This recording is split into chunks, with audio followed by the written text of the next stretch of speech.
Ya kalau misalkan nggak bisa bantah, ya sudah. Gimana lagi ya tuh? Mau diskusi gimana kalau nggak bisa ngebantah? Betul tidak? Mau membuktikan gimana? Orang bukti kagak ada sampean. Sampean kan nggak punya ilmu tafsir, punyanya ilmu ngeles. Bantah dong pernyataan gua.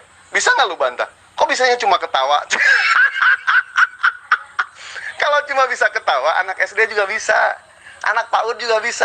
Bantah, ayo bantah pernyataan gua. Bantah dengan ilmu ngeles lu, bantah. Dengan sengawur-ngawurnya, silakan bantah. Iya bro, yang di sini adalah kamu bro. Aduh, lucunya kamu, waduh. Saya mau bantah apa? Bantah asumsi kamu. Misalkan gini ya, saya katakan, saya akan memenggal kepala Mahadewa. Ketika Anda bilang, apa? Anda mau memenggal saya? Saya bilang, no, saya tidak mau memenggal Anda. Tafsirannya gini, saya lagi mau mengajak kamu supaya kita jangan membunuh. Di mana nyambungnya coba? Tafsiran macam apa itu? aduh, bro, sakit perutku, jangan buat saya kincing celana di sini.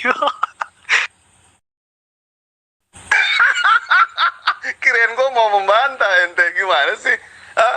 Kok nggak bisa bantah sih? Gue mah diberkahi yang namanya ilmu tafsir. Ilmu tafsirnya seperti itu. Nah, ketika Nabi Isa alaihissalam turun yang kedua kali ke dunia, menurut sabda Nabi di dalam hadis, beliau itu tugasnya itu banyak. Di samping membunuh dajjal, membunuh babi, salib. Nah, sekarang gue tanya sama ente, ketika Nabi Isa alaihissalam turun ke dunia, beliau tugasnya mematahkan salib. Apakah Nabi Isa itu bakal datang ke gereja? Ke setiap gereja di seluruh dunia, di pelosok dunia, ke rumah-rumah, begitu lihat salib, patahin. Oh, bukan begitu caranya, ya. Bukan begitu. Salah kalau caranya seperti itu. Makanya alhamdulillah kami umat muslim itu diberikan yang namanya ilmu tafsir. Seperti itu. Membunuh babi artinya di saat semua umat manusia tidak makan babi lagi. Itu artinya Nabi Isa alaihissalam berhasil membunuh babi. Dan mematahkan salib, tandanya di saat seluruh umat manusia tidak masuk lagi ke gereja, melainkan masuk ke masjid, mentauhidkan Allah Subhanahu wa Ta'ala, melakukan sholat, dan mengikuti risalah-risalah Nabi sebelumnya. Itu tandanya Nabi Isa alaihissalam berhasil mematahkan salib. Tidak sekonyong-konyong dia datang, dia muncul itu, lihat orang pakai kalung salib dipatahin, lihat orang pakai cincin salib dipatahin. Oh, bukan begitu, bos. Ya, Islam punya ilmu tafsir, Kristen punya ilmu ngeles. Oke bro, jadi jangan ngomong panjang lebar ke sana ke sini. Kita kan membahas tentang si Nabi Isa palsu itu membunuh babi-babi. Ya kan, jangan mengalihkan ke yang lain dulu. Santai. Jangan panas-panas. Nah, jadi sangat jelas. Pada hari kiamat, Isa itu akan membunuh babi. Bukan mengajak orang untuk jangan makan babi. Jangan ngeles ke sana ke sini. Jadi kamu tafsirkannya apakah itu sesuai? Tidak sesuai. Itu asumsimu pun kalau itu sebagai asumsi, itu asumsi orang anak TK. Ya, anak TK. Aduh, lucu banget. Nah, Anda katakan di dalam Muhammad mengatakan bahwa babi itu haram. Haram bukan berarti tidak baik, bos. Haram di dalam Alkitab bukan berarti tidak baik. Sebab di dalam kitab Kejadian Tuhan menciptakan segala sesuatu dan Tuhan berfirman bahwa semuanya itu baik. Tidak ada yang tidak baik, semuanya baik. Nah, haram bukan berarti tidak baik, bro. Ya, bukan berarti tidak baik. Haram, dikatakan haram, hewan itu dikatakan haram karena apa? Tidak boleh dikonsumsi oleh kita sebagai manusia. Kenapa? Kalau kita mengkonsumsinya, maka akan berpengaruh kepada kesehatan kita. Bukan berarti kita harus menghindarinya dalam konteks kita harus bermusuhi, kita harus membunuh babi itu, kita harus gini. Ya, bukan tentang itu, tetapi tentang apa? Tentang diri kita, supaya kita dapat bertahan hidup, supaya kita tetap sehat. Bukan tentang ketika kamu makan kamu berdosa. Tidak ada seperti itu. Yesus mengingat kepada kita bahwa yang haram itu apa yang keluar dari mulut, bukan apa yang masuk ke dalam mulut. Karena yang lebih haram itu perbuatan jahat atau dosa daripada makanan. Karena makanan itu masuk dan dibuang ke jabat. Jadi hewan itu baik. Hewan itu baik. Tidak ada yang tidak baik. Kamu katakan bahwa Isa akan membunuh babi. Iya, astaga. Berarti Tuhan menciptakan babi itu tidak baik, sehingga Isa harus membunuh babi. Isa harus memotong babi, membunuh. Astaga, itu macam apa itu logikanya itu? Kita kayak apa itu? Tuhan menciptakan babi untuk dimusuhi. Aduh. Inilah ajaran munafiknya ente mengais-ngais Nabi Isa di dalam Al-Quran. Sekarang ente bilang Nabi Isa itu palsu. Senjata makan Tuhan sampean ini. Kemarin dengan bangga membela Nabi Isa gitu. Oh, Nabi Isa itu adalah Allah. Nabi Isa itu adalah Allah. Nah, sekarang ente bilang Nabi Isa itu palsu. Gimana ini ya? Makanya jangan ngambil, jangan ngutip di Al-Quran. Ente nggak punya ilmu bos dalam Al-Quran ya. Nah, terus untuk membunuh babi, gue bukan di sini bukan berasumsi, tetapi gue diberkahi yang namanya ilmu tafsir. Ilmu tafsir dari Muslim seperti itu. Nah, ente mau menerima mau enggak, yaitu hak paten, itu mah terserah. Begini, ajaran agama Kristen dengan ajaran agama Islam jangan dicampurkan. Kalau misalkan lu campurkan ajaran agama Islam dengan ajaran agama Kristen, ya itu salah. Ibaratnya bensin dengan air lu campur. Dikasih ke motor bikin mogok, dipakai minum bikin mabok. Oh enggak, gue nggak pernah yang namanya kerasukan, gue nggak pernah yang namanya kelojotan, tidak ada seperti itu. Nah, pertanyaan gue ya, itu kan udah gue jawab. Jawabannya, ente mau menerima mau enggak, gue serahin sama ente itu. Nah, sekarang pertanyaan gue, di saat Yesus turun ke dunia, dia itu kan sebagai Tuhan, betul tidak? Yesus konon tidak punya kendaraan untuk mundar-mandir. Kalau dulu Yesus pinjam keledai, nggak dibalikin. Nah, sekarang pada saat turun yang kedua kali ke dunia ini, Yesus tidak punya kendaraan. Dia mau ngambil motor, nyicil di leasing, atau dia mau ciptakan motor? Gue pengen tahu sama ente. Oke, jadi kamu punya tafsir yang konyol, yang lucu. Karena ayatnya berkata lain, kamu tafsirnya lain.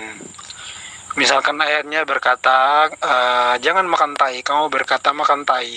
Jadi tafsirnya itu nyambung di mana, bro? Nyambungnya di mana? Enggak nyambung sama sekali. Ya silakan Anda tafsir aja, tapi kalau tafsirnya itu masuk akal dikit dong. Tafsiran kamu kan tidak masuk akal, bro. Jadi bagaimana bisa Anda membuat orang lain non muslim percaya kepada Isa, percaya kepada Muhammad, sedangkan Anda aja menjelaskan keimanan Anda yang tidak masuk akal, tidak masuk logika. Ya, nanti ketika saya menjelaskan iman saya yang sesuai dengan Alkitab, misalkan kemarin Anda mengkritik soal pelacur itu dan saya menjelaskan sesuai dengan ayat, kamu ngeyel. Padahal saya menjelaskannya sesuai. Nah, sekarang giliran saya bertanya tentang imannya. Apa yang terjadi? Aduh, sakit perut. Dia menjelaskannya tidak sesuai. Kalau misalkan dia menjelaskannya sesuai dengan ayatnya sih, saya tidak ngeyel. Saya menerima, tapi ini tidak sesuai. Aduh, perut sakit perutku. Jadi untuk apa, bro? Untuk apa Anda bertanya lagi? Untuk apa Anda memberikan pertanyaan kepada saya ketika Yesus datang? Dia menunggang apa? Dia datang dengan apa? Ya, dengan apa Yesus? Saya katakan untuk Anda, gini, Alkitab itu berkata dengan jelas, bukan Alkitab berbicara tentang ini, dia tafsirnya kayak ini, kan udah nggak nyambung, nggak sesuai. Jadi gini, bro, Yesus datang kedua kalinya, dia menunggang kuda dengan para malaikatnya. Jadi para malaikatnya itu akan berdiri, ada 4 malaikat yang akan berdiri di keempat penjuru bumi. Ya, dan dia akan datang dan malaikat-malaikatnya itu akan mengumpulkan seluruh manusia, dan Yesus akan datang dengan kuda dari atas langit, dan dia akan duduk di atas tahta kemuliaannya, dan para malaikatnya itu mengumpulkan seluruh manusia di bumi, dan Yesus akan menghakimi. Jadi Yesus datang itu bukan untuk datang ke sini atau naik kuda naik motor ke Indonesia, naik motor ke ini, tidak, bro. Yesus cuma duduk di atas taktanya, dan para malaikatnya itu akan mengumpulkan manusia, seluruh manusia, dan Yesus akan menghakimi mereka sesuai dengan perbuatannya. Yesus adalah Mesias, ya, adalah raja di atas segala raja. Itu yang harus kau pahami, bro. Saya menjelaskannya sesuai dengan ayat, sesuai dengan Alkitab, bukan sesuai dengan tafsiran seperti Anda. Ayat jangan makan tai, kamu bilang makan tai. Tafsiran gimana nyambung? Aduh. Ente bilang tadi apa mengenai ayat jangan makan tai. Ayat pelarangan seperti itu tidak ada di dalam Islam ya. Di dalam ilmu tafsir, di dalam Al-Quran itu tidak ada. Tetapi di dalam ajaran ente itu jelas. Makanlah, masaklah roti di atas tai kotoran manusia. Itu jelas ada di ajaran ente itu. Betul tidak? Nah, bagaimana mungkin orang-orang bisa percaya sementara saya berasumsi? Saya tidak berasumsi, kan gue udah bilang dari awal. Seorang Mahadewa, seorang Muslim tidak berani yang namanya mengedepankan yang namanya Al-Quran dan hadis. Karena itu adalah warisan dari baginda Nabi Muhammad SAW untuk keselamatan. Kematian adalah suatu hal yang pasti. Surga dan neraka itu ada. Nah, kalau misalkan lu bilang tidak masuk akal, wah, itu kan pendapat ente, betul tidak? Tetapi kami pendapat Muslim, kami itu diberkahi yang namanya ilmu tafsir. Sesuai dengan yang gue bilang, Al-Quran, hadis, itu ada ilmu tafsirnya. Makanya ilmu Al-Quran itu sangatlah luas. Beda hanya dengan Bible. Bible itu cuma terjemahan. Artinya terjemahan tidak perlu ditafsir lagi. Kenyataannya sudah seperti itu, ya seperti itu. Kristen tidak diberkahi yang namanya ilmu tafsir. Kristen hanya diberkahi dengan ilmu ngeles. Ya, pakai jurus silat lidah. Itu benar. Dan untuk mengenai para pelacur, sudah jelas ayatnya disebutkan, Yesus berkata, sesungguhnya pemungut-pemungut cukai, para pelacur akan mendahului kamu masuk ke surga. Itu sudah jelas di situ. Kalau para pelacur itu masuk ke surga duluan, lebih mendahului yang namanya orang-orang yang taat, pendeta, pastor, ke-12 murid Yesus dan lain sebagainya. Nah, ente bilang tadi Yesus akan turun menunggang kuda. Mana ayatnya kalau dia menunggang kuda? Pertanyaan gue ini simpel, bos. Simpel pertanyaan gue. Ketika Yesus turun ke dunia, turun kedua kali ke dunia, bolehlah lu dibilang dia menunggang kuda. Andaikan kuda itu dicuri nih ya, dicuri, tentu Yesus tidak punya kendaraan. Pertanyaan gue, Yesus konon katanya Sang Maha Pencipta. Yesus katanya konon Maha segalanya. Ketika dia turun tidak memiliki kendaraan, apa yang mau Yesus lakukan? Yesus lakukan di dunia ini. Apakah dia mau mengambil motor nyicil di leasing, atau dia mau menciptakan motor Harley Davidson? Silakan jawab. Wah, tadi saya katakan, saya memberikan contoh tentang perumpamaan Anda atau tafsiran Anda yang konyol, super tolol itu. Ya, ayatnya ngomongnya apa, kamu tafsirnya apa. Jadi wajar-wajar saya sebagai non-muslim menganggap bahwa tafsiran kamu itu konyol, tidak masuk akal, tidak masuk logika karena tidak sesuai dengan ayat. Jangan berasumsi, jangan mengalihkan keiman saya tentang makan tai itu, tentang ini, ya. Jangan membahas tentang itu, bro. Saya beriman kepada Injil, ya. Jadi kita perjanjian lama itu adalah sejarah. Jangan mengutip sejarah Yahudi untuk menyuruh saya makan tai. Kamu aja yang makan. Aduh, sakit perutku. Nah, kan sudah saya jelaskan tentang kedatangan Yesus kepada kamu dengan terang-terangan. Kamu kan gak ngerti. Kamu pikir Yesus sama seperti Isa yang datang bawa parang, bawa pedang, melawan Dajjal, membunuh Dajjal.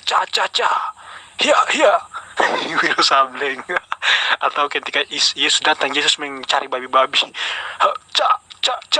Babinya mati. Atau ketika Yesus datang, ya ada salib, dia naik pakai ilmu sihirnya, maka maksud saya Isa, ketika Isa datang, Isa melihat salib, dia mensihir, langsung salibnya pecah, salibnya patah. Ini lucunya. Jadi sangat jelas Mahadewa, Mahabharata. Nah, kamu juga. Jadi kemarin ngapain kamu mengutip-ngutip kembali topik kita tentang pesundal itu yang masuk ke dalam kerajaan surga? Kan sudah saya jelaskan dengan jelas, ya. Tapi kamu kan logikanya kan logika anak TK yang cuman modal ngeyel karena tidak berilmu. Kalau kamu berilmu pastinya kamu paham. Karena tidak berilmu makanya ngeyel dengan kesalahan. Aduh, udah Mahadewa, saya mau istirahat dulu. Sakit perut ini, bro.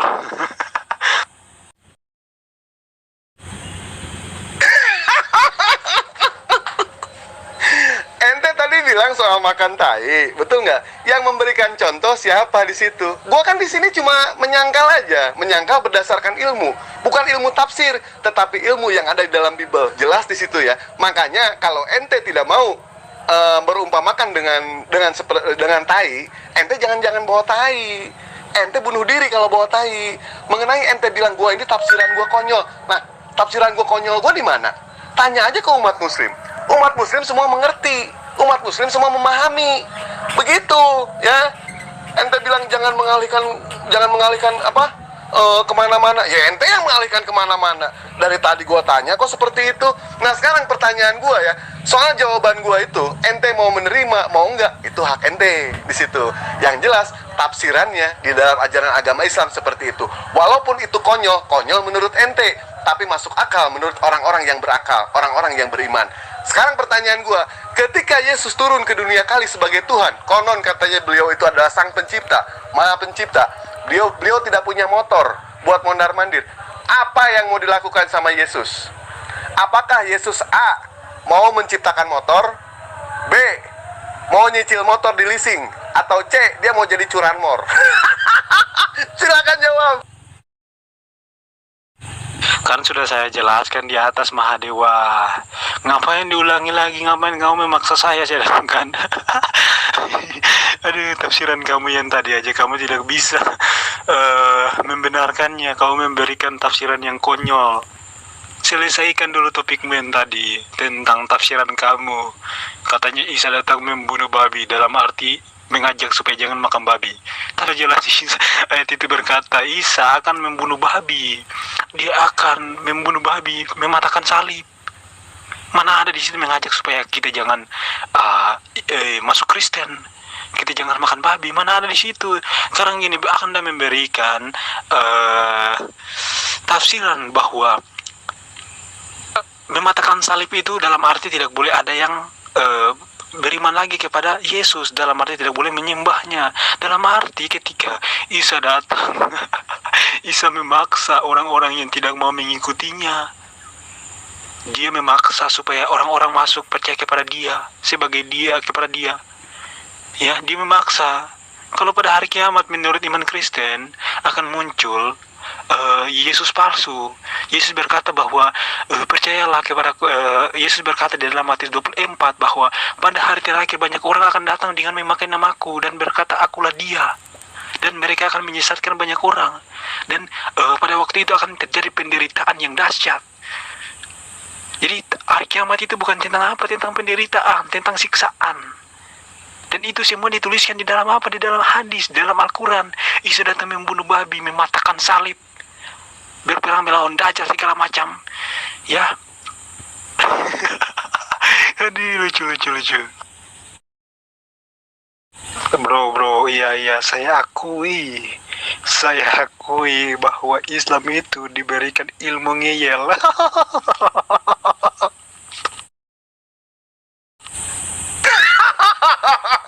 Kalau Islam diberikan ilmu ngeyel, tidak akan ada orang yang mengakui kebenaran akan Islam, ya, akan Muslim, tidak akan ada. Lihat Nabi Muhammad tidak punya handphone, Nabi Muhammad tidak punya Instagram, Nabi Muhammad tidak punya Facebook, tapi lihat followernya sekarang, ratingnya makin tinggi di atas segalanya, betul tidak?